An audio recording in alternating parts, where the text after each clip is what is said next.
আপনার মেয়ে আলাদা মেয়ের জায়গায়, আপনার বোন আপনার বোনের জায়গায়, আপনার স্বামী আপনার স্বামীর জায়গায়, আপনার ভাই আপনার ভাইয়ের জায়গায়। এক নয়, এক কি এক নয়। আরে এক যদি হতো বদরের যুদ্ধ কেন হলো?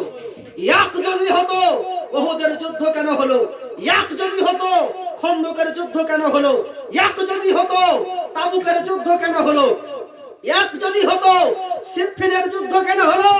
আরে এক যদি হতো কারবালার যুদ্ধ কেন হলো? জি, কি বুঝছেন? তাহলে কি সমাজ এক হলো? ডোম চামার কামার হামার ধামার কি এক? বলেন, কথা বলছেন না কেন? সবই তো মানুষ, তাহলে কি এক হলো? বলেন, কথা বলছেন না কেন? সবই কি এক? এক নয়। যেটা হক সেটা হক থাকবে, আর যেটা বাতিল সেটা বাতিল থাকবে। হক কখনো বাতিল হবে না, আর বাতিল কখনো হক হবে না। বুঝতে পেরেছেন? এই জন্য তো আমাদের আলা হযরতকে জানা দরকার। এই জন্য আমাদের আলা হযরতকে জানা দরকার। কেন বর্তমানে আলা হযরত বেরেলি সুবহানাল্লাহ কোন আপনার মুক্তাদি নয়, বরং সমস্ত আউলিয়াদের ইমাম। জি, আলা হযরত আজিমুল মারতাবাত কানজুল কারামাত, উনি হলেন ইমাম। কারো মুক্তাদি হয়ে তিনি জন্ম নেননি। আজকে যখন দয়ার নবী মুস্তাফা সাল্লাল্লাহু তাআলা আলাইহি ওয়াসাল্লামের শানের খিলাফ কথা বলা হয়, সেই শানকে বাঁচাতে কিতাব যিনি লেখেন এর নাম হলেন আলা হযরত। সুবহানাল্লাহ। সাহাবায়ে কিরামের শানে যখন আপনার বেয়াদবি করা হয়, তাদের সম্মানকে যিনি বাঁচিয়েছেন এর নাম হলো আলা হযরত। সুবহানাল্লাহ। সুবহানাল্লাহ বলবেন না? সুবহানাল্লাহ। হযরতে মা আয়েশা সিদ্দিকা রাদিয়াল্লাহু তাআলা আনহাকে যখন আপনার তহমত লাগায়, তার জবাবে কিতাব যিনি লেখেন এর নাম হচ্ছে আলা হযরত। সুবহানাল্লাহ। মুআজ্জাজ মা খাদিজাতুল কুবরা রাদিয়াল্লাহু তাআলা আনহাকে যখন আপনার অপমান করা হয়, তার বিরুদ্ধে যিনি কিতাব লিখেছেন এর নাম হচ্ছে আলা হযরত। সুবহানাল্লাহ। আজকে নবীর সুন্নাতকে বাঁচার যিনি বাঁচিয়েছেন, নবীর সম্মানকে যিনি বাঁচিয়েছেন, আল্লাহর আল্লাহকে যিনি আমাদের নিকটে পৌঁছে দিয়েছেন, কোরআনের সঠিক তরজমা করে সারা বিশ্বকে কানজুল ঈমান নামে যিনি তাফসীর দান করেছেন এর নাম হলো আলা হযরত। সুবহানাল্লাহ। আলা হযরত কার নাম?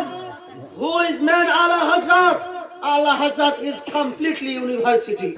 Ala Hazrat, top to bottom university. Ala Hazrat is a scientist. Ala Hazrat is a philosopher. Ala Hazrat is a mathematical. Ala Hazrat is a genius. Ala Hazrat is a mechanic. Ala Hazrat is a measurement of Allah. Ala Hazrat Allah's karam, Allah's kudrat. Ala Hazrat Nabir mu'jiza. Ala Hazrat Gausi Azamer niyamat, Gausi Azamer asirbat. Ala Hazrat Mainuddin talwar. Ala Hazrat Imam Azamer qalam. Ala Hazrat Imam Subhanallah চার মাযহাবের ইমামের কলমের কালি জোরে বলুন সুবহানাল্লাহ। আলা হযরত কে? আলা হযরত কে আজকে আমরা চিনি না, তাই আজকে আমাদের অবস্থা। আজকে দেওবন্দির বিরুদ্ধে মুনাজারা করবেন, কিতাবের দরকার, লাইব্রেরি খুলুন। মুনাজারার বিরুদ্ধে, আপনার ওহাবিদের বিরুদ্ধে কিতাব যিনি লিখেছেন এর নাম আলা হযরত। আজকে দেওবন্দির বিরুদ্ধে মুনাজারা দরকার, লাইব্রেরি খুঁজেন, কিতাব পেয়ে যাবেন। দেওবন্দি ওহাবি বিরুদ্ধে কিতাব যিনি লিখেছেন এর নাম আলা হযরত। আজকে মুতাজিলার বিরুদ্ধে কিতাবের দরকার, আপনার লাইব্রেরি খুঁজেন, কিতাব পেয়ে যাবেন। মুতাজিলার জবাবে যিনি কিতাব লিখেছেন এর নাম আলা হযরত। যখন ইমামের আপনার ইমানের প্রতি হামলা হয়, ইমানকে আক্রমণ করা হয়, আকীদা চুরি যখন করা হয়, আকীদা বাঁচাতে, ইমান বাঁচাতে যিনি আপনার ময়দানে নেমেছেন, কলম উঠিয়েছেন, ওই কলমের নাম হচ্ছে আলা হযরত। সুবহানাল্লাহ। আলা হযরত কে? সুবহানাল্লাহ।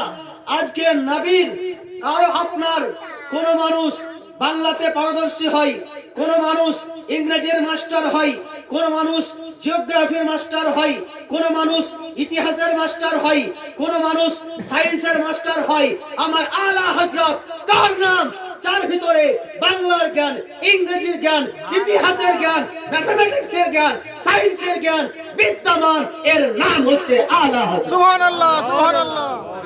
আলা হযরত তার নাম সারা বিশ্বকে আপনার নিজের জীবনকে উৎসর্গ করে সারা বিশ্বকে কম বেশি 1400 অধিক কিতাব যিনি লিখেছেন, এর নাম হচ্ছে আলা হযরত। আলা হযরত কার নাম? যিনি গাউসে আজমকে চিনিয়েছেন, এর নাম হচ্ছে আলা হযরত। আলা হযরত কার নাম? যিনি গরিবে নওয়াজকে চিনিয়েছেন, এর নাম আলা হযরত। আলা হযরতের কার নাম? যিনি নিজামউদ্দিন আউলিয়ার পরিচয় দিয়েছেন, এর নাম আলা হযরত। আলা হযরত কার নাম? যিনি আপনার খানকাকে বাঁচিয়েছেন, এর নাম আলা হযরত। সুবহানাল্লাহ বলা যাবে না? সুবহানাল্লাহ, সুবহানাল্লাহ। কাহিনী বলছে নাকি? মুআজ্জাজ কাহিনী নয়। আজকে আমরা সুন্নি মুসলমান দাবি করি, অথচ আলা হযরতকে চিনি না। আশ্চর্য! আপনি যে সুন্নি, আপনি যে মুসলমান, এই সার্টিফিকেটটা বরকরার আছে, এখনো পর্যন্ত আছে। এই যার অবদানে আছে তার নাম আলা হযরত।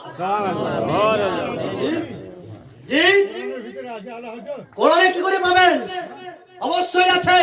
আল্লাহ পাক রব্বুল আলামিন কোরআনের মধ্যে ইরশাদ করেছেন, আলা ইন্না আউলিয়া, আপনার 11 পারা সূরা ইউনূস আয়াত নাম্বার 63। কত বললাম? 11 পারা সূরা ইউনূস আয়াত নাম্বার 63। কত? 63 নিয়েছেন? কোরআন পড়তে জানেন? কোরআন পড়তে জানেন? নিয়েছেন কোরআন? বলবেন না, শুনেন। কোরআন পড়তে জানেন তো নিয়েছেন? আমি যেটা বললাম, আমার মোবাইল আছে, এসেন। আল্লাহ পাক বলেছেন, আলা ইন্না আউলিয়া আল্লাহি লা খাউফুন আলাইহিম ওয়ালা হুম ইয়াহজানুন। সাবধান, হুঁশিয়ার, খবরদার, যারা আল্লাহর ওলি, তাদের কোনো ভয় নাই, তাদের কোনো দুঃখ নাই, তাদের কোনো চিন্তা নাই। যেই আল্লাহর ওলির ভয় নাই, যেই আল্লাহর ওলির চিন্তা নাই, এনাদের নাম হচ্ছে আলা হযরত। সুবহানাল্লাহ, সুবহানাল্লাহ। मोहब्बत इश्क मोहब्बत আলা হযরত, আলা হযরত, इश्क मोहब्बत इश्क मोहब्बत আলা হযরত, আলা হযরত। मसला के आला हजरत জিন্দাবাদ, मसला के आला हजरत জিন্দাবাদ। नारे तकबीर আল্লাহু আকবার। नारे रिसालत ইয়া রাসূলুল্লাহ। উঠিয়ে দেখুন তিরমিজি শরীফ, উঠিয়ে দেখুন বুখারী শরীফ, উঠিয়ে দেখুন মিশকাত শরীফ, উঠিয়ে দেখুন মুসলিম শরীফ। দর নবী মুস্তাফা সাল্লাল্লাহু তাআলা আলাইহি ওয়াসাল্লাম আজ থেকে 1500 বছর পূর্বে ভবিষ্যৎবাণী করে দিয়েছেন, ইসলামের প্রতি যখন হামলা হবে, ঈমানের প্রতি যখন হামলা হবে, আপনার ইসলামে যখন দুশমন বেরোবে, ঈমানে যখন দুশমন বেরোবে, সে ঈমানকে বাঁচাবে, ইসলামের আপনার শত্রুর হাত থেকে মুসলমানদেরকে বাঁচাবে। সুবহানাল্লাহ, নবীর সুন্নাতকে জিন্দা করবে। একজন আপনার প্রত্যেক 100 বছর পরে একজন করে মুজাদ্দিদের জন্ম হবে। সুবহানাল্লাহ, সুবহানাল্লাহ। প্রত্যেক 100 বছর পরে একজন করে মুজাদ্দিদের জন্ম হবে। সমস্ত কিতাবের যত মুহাদ্দিস আছেন, সমস্ত কিতাবের যত ফাকিহ রয়েছেন, সকলের ঐকমত, সবারই একমত, মুত্তাফিকুন আলা হাদিস। 1400 শতাব্দীর মুজাদ্দিদ হয়ে যিনি জন্ম নিয়েছেন, এর নাম হচ্ছে আলা হযরত। সুবহানাল্লাহ, সুবহানাল্লাহ। 1400 শতাব্দীর মুজাদ্দিদ হয়ে যিনি ভারতবর্ষে জন্ম নিয়েছেন, নবীর সুন্নাতকে জিন্দা করেছেন, ঈমানকে বাঁচিয়েছেন, সুবহানাল্লাহ, মুসলমানকে বাঁচিয়েছেন, ইসলামকে বাঁচিয়েছেন, এর নাম হচ্ছে আলা হযরত। बेशक बेशक सुभान अल्लाह। আল্লাহুম্মা